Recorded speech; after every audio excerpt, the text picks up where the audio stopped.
మెరిసే తెల్లని చర్మం కోసం Japanese glutathione fruits flowers extract తో చేసిన ప్రిస్మాస్ గ్లూటా రోసా సోప్. నమస్తే రమ్మగారు. నమస్తే జయ. రమ్మగారు, మనకి ఆంజనేయ స్వామి అనగానే సింధూరం గుర్తొస్తుంది. ఓన్లీ ఆయనకే ప్రత్యేకం, మనం ఆ కలర్ ఇంకెక్కడా చూడం. ఆంజనేయ స్వామికి సింధూరానికి ఉన్న సంబంధం ఏంటండి? మనం కరెక్ట్గా నాకు మీ శారీ కలర్ ఇంచుమించుగా అదే అనిపిస్తుంది. సింధూరపు రంగు. ఈ గంధ సింధూరాన్ని స్వామికి, ఆంజనేయ స్వామికి సమర్పిస్తారు. చాలా ప్రత్యేకమైన సేవ. ఆయన దేవాలయాల్లో అది ఇస్తారు, అది పెట్టుకుంటాం, అది వదలదు. అవును, దేవాలయంలో ఓ పక్కన అద్దం పెడతారు, అద్దం దగ్గర అంతా అవే మరకలు కనపడుతుంటాయి, వేలు నుంచి వదిలిపెట్టదు. నువ్వుల నూనెతో రంగరిస్తారు. దీనికి పురాతన కాలం అంటే మనకు తెలిసి మన తాతల నాటి నుంచి కూడా ఆంజనేయ స్వామికి సింధూరానికి ఏమైనా సంబంధం ఉంది. ముందు కాలంలో ఏం చేసేవారో తెలియజేయ. అసలు ద్వాపర యుగంలో ఆంజనేయ స్వామికి ఏదైనా పూజ చేశారు అనే పాయింట్లు కూడా మనం వినాం. మహాభారతమే కదా మనకి ద్వాపర యుగంలో ప్రమాణం. మహాభారతంలో కానీ భాగవతంలో కానీ ఆంజనేయ స్వామిని పూజించిన ప్రస్తావన రాదు. ఒకే ఒకసారి ఎక్కడొస్తుంది? సౌగంధికాపహరణం కోసం వెళ్తాడు భీముడు.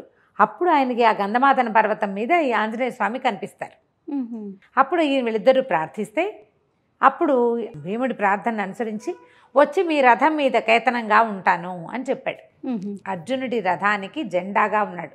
జెండాపై కపిరాజు పద్యాలే ఉన్నాయి. అవును, ఆ కపిరాజు యుద్ధంలోనే కాకుండా వీళ్ళు విరాట పర్వంలో అర్జునుడు ఆ బృహన్నల వేషం నుంచి అర్జునుడి రూపంలోకి వస్తాడు కదా, అప్పుడు వచ్చి బృహత్ కపి వచ్చి కూర్చున్నాడు రథం మీద అని చెప్తారు మహాభారతం. ఓహో, కపి వచ్చేసాడట. ఆంజనేయ స్వామి వచ్చి యుద్ధం అనగానే అర్జునుడి రథం మీద ఉండాలి, వచ్చి కూర్చున్నాడు అని చెప్తారు. అవి తప్ప ఆంజనేయ సేవాకాలాలు మనం అసలు చూడం. కానీ మనకి కలియుగంలో మన ముందు తాత ముత్తాతల నాటి నుంచి ఆంజనేయ స్వామిని సేవించడం ఉంది. కాలక్రమంగా రకరకాల కథలు వెలుగులోకి వచ్చాయి. పరాశర సంహితలో ఒక ప్రత్యేకమైన కథనని చెప్తారు ఆంజనేయ స్వామి సింధూరము కాంబినేషన్ మీద. ఎందుకు వీళ్ళిద్దరికీ ఈ సంబంధం ఉంది అని. రావణ వధ అనంతరం పట్టాభిషేకం జరిగింది సీతారాములతో పాటు. ఆంజనేయ స్వామి కూడా వీళ్ళంతా వచ్చారు. ఓకే, ఆంజనేయ స్వామి, సుగ్రీవుడు, తార, అంగదుడు, రుమ, వాళ్ళే కాకుండా మళ్ళీ విభీషణుడు, జాంబవంతుడు అంతా కూడా శ్రీరామ పట్టాభిషేకం చూడడానికి అయోధ్యకి తరలి వచ్చారు. చాలా కాలం ఆంజనేయ స్వామి సీతారాముల సేవలోనే ఉన్నాడట. అయితే ఒకనాడు ఆయన వచ్చేసరికల్లా సీతాదేవి సింధూరం పెట్టుకుంటారు, బొట్టు పెట్టుకుంటుంది. అప్పుడు పాపిట్లో బొట్టు, సీమంతంలో బొట్టు పెట్టుకోవటం మన విధానం కదా. రామాయణ కథ అంతా నార్త్ ఇండియా కథగా మనం చెప్పుకుంటాం. వాళ్ళకి పాపిట సింధూరం చాలా ముఖ్యం ఆ ప్రాంతం వారికి. బొట్టు పెట్టుకుంటుంటే ఈయన అడిగాడు, అమ్మా ఈ సింధూరం ఎందుకు పెట్టుకుంటున్నావు నువ్వు అని అడిగితే సీతాదేవి చెప్పిందట, రాముడు అత్యంత ప్రీతిపాత్రుడుగా ఉంటాడు. బొట్టే రాముని యొక్క ప్రీతి, ఆయనకి ఇష్టం. రాముడు ఎక్కువ కాలం చల్లగా ఉండటానికి ఈ బొట్టు పెట్టుకుంటేనే ఆయనకి మంచిది. రాముని ప్రేమ, దానికి కారణం ఈ బొట్టు అని చెప్పింది. ఈయన ఆలోచించుకున్నాడు, ఈవిడ ఒక్క చిటికెడు బొట్టు పెట్టుకుంటేనే ఈవిడ తప్పిపోతే రాముడు ఎంత దుఃఖపడ్డాడు. ధీరోదాత్తుడైన వాడు, మామూలు వాడు కాదు, మహావీరుడు. ప్రపంచంలో ఉన్న వీరులందరినీ తోసిరాజనగలిగిన వాడు. ఆమె లేకపోతే ఎంత దుఃఖపడ్డాడు. అంత ప్రీతి, చిటికెడు బొట్టుతోటి అంత ప్రీతి వచ్చింది, అంత ప్రేమ భార్య అంటే. అందుకని ఆ సింధూరాన్ని తను కూడా పెట్టుకోవాలనుకున్నట్ట ఆంజనేయ స్వామి. రాముని ప్రేమ, దాన్ని గెలవటం, రాముడు ఎంతో కాలం చల్లగా ఉండటం కోసం రెండు చెప్పింది కదా. అవును, ఆయన ఎప్పటికీ గెలుపొందుతూనే ఉండాలి రాముడు అంటే. మనం కూడా పెట్టుకోవాలనుకుని నేనేం చేశాడు, సరే అట్లా వెళ్ళి సింధూరాన్ని తెచ్చుకున్నాడు. కపి కదా, ముఖమంతా వెంట్రుకలు ఉంటాయి. సీతాదేవి పెట్టుకున్నట్టుగానే పాపిటి పెట్టుకోవడానికి ప్రయత్నం చేశాడు, కుదరలా.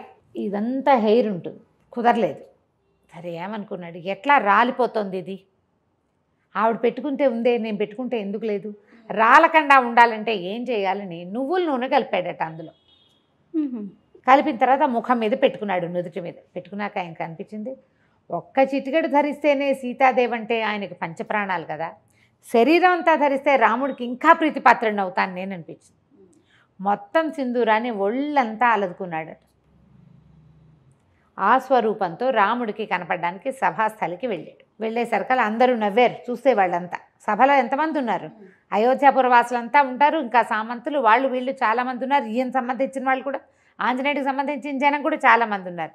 ఏమిటి వేషం హనుమ అని రాముల వారు అడిగితే అప్పుడు ఏం చెప్పాడంటే, చిటికెడు సింధూరం సీతాదేవి ధరిస్తేనే ఆమె నీకు అత్యంత ప్రీతిపాత్రాలైంది కదా, అందుకని నీ ప్రీతిని పొందడానికి నేను సింధూరం పట్టించుకున్నాను స్వామి అని చెప్పాడు. ఆ మాటకి చాలా సంతోషించాడట శ్రీరాముడు. ఎవరైతే ఆంజనేయుడికి సింధూరం పెడతాడో వాడు నాకు అత్యంత ప్రీతిపాత్రుడు. ఏ ఇంట్లో ఆంజనేయుడికి సింధూరాన్ని ఇస్తారో వాళ్ళ ఇంట్లో నేను ఉంటాను. రాముడు మనతోటి ఉంటే ఏమిటి తక్కువేమి మనకు, రాముడు ఒక్కడుండు వరకు అన్నారు త్యాగరాజు.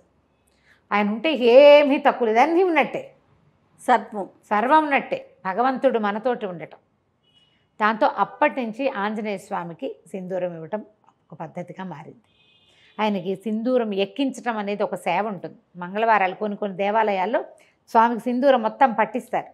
ఏవైనా ఆర్థిక సమస్యల్లో ఉన్నవాళ్ళు, ఒక తెలియని కారణాలతోటి ఇబ్బంది పడతారు, అంతా వ్యాపారం నడుస్తుంటుంది, ఏవో ఇబ్బందులు వస్తాయి, పిల్లలు పెళ్ళిళ్ళు కుదురుతాయి, ఏవో ప్రాబ్లమ్స్ వస్తాయి, అన్నీ బాగానే ఉంటుంది, ఏమిటో ఇబ్బంది, తెలియని కారణాలు ఉంటాయి వాటికి. అవి తీరటానికి సింధూరం ఎక్కించాలంటారు. అవి ఎక్కించడానికి ఏం చేస్తారంటే ఒట్టిగా పొడి సింధూరం కాకుండా దాంట్లో నువ్వుల నూనె కలుపుతారు. నూనె కలిపిన సింధూరం ఇంకా వదిలిపెట్టదు, అందుకే అది జిగురు. అవునవును, జిగురుగా ఉంటుంది కదా. అయితే ఈ గంధ సింధూరము, ఆ సింధూరపు దాన్ని తయారు చేసే రాళ్ల వల్ల ఈ నువ్వుల నూనె కలిపితే కొన్ని చోట్ల మోకాళ్ళ నొప్పులకి వాటికి వైద్యంగా కూడా నార్త్లో వాడతారట. దాన్ని ఎక్కువ కాలం వృద్ధాప్యం రాకుండా ఉంటుంది సింధూరం అలదుకుంటే అని చెప్తారు. కానీ శరీరం అంతా సింధూరం పట్టించుకొని మనం ఎక్కడ ఉంటాం, ఉండలేకపోతాం కదా. కనీసం సంవత్సరానికి ఒకసారైనా ఆంజనేయ స్వామికి ఈ సేవ జరిపిన వాళ్ళు అకాల మృత్యువు దరిచేరదు వాళ్ళని.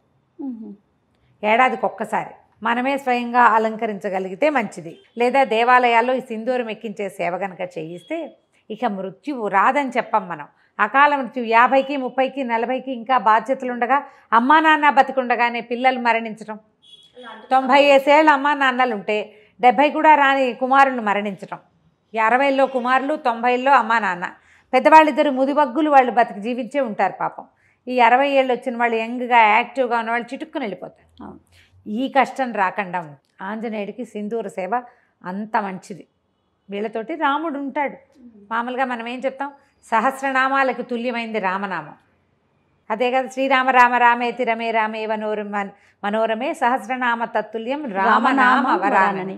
ఒక్క రాముడనే నామమే 1000 నామాలకి సరిపోతుంది. ఇంతకీ ఈ 1000 నామాలు ఏమిటి? 1000 రామనామాలు కాదు, 1000 వేరువేరు నామాలు.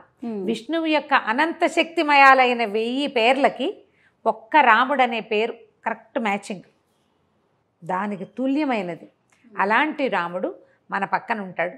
అందుకని ఆంజనేయ స్వామికి ఈ సింధూరం ఎక్కించడం ఒక పద్ధతిగా మారింది. మనం ఇటీవల కాలం మనకు దగ్గరలో కూడా ఆంజనేయ స్వామికి ఏముంది, ఆయన ప్రతి వీధికి సందుకి దేవాలయాలు ఉంటాయి. అవును, ఫలానా చోటే సింధూరం ఎక్కించాలి అని పెట్టుకోకుండా ఎక్కడ కుదిరితే అక్కడ తమలపాకులతో సేవ చేయించడం. తమలపాకులు ఆకుపూజ చేస్తారు కదా, ఆయన ప్రీతి. తర్వాత ఈ సింధూర సేవ ఇది కనుక చేయిస్తే చాలా విశేషమైన ఫలితం లభిస్తుంది. తప్పకుండా రమ్మగారు. నమస్తే. నమస్తే.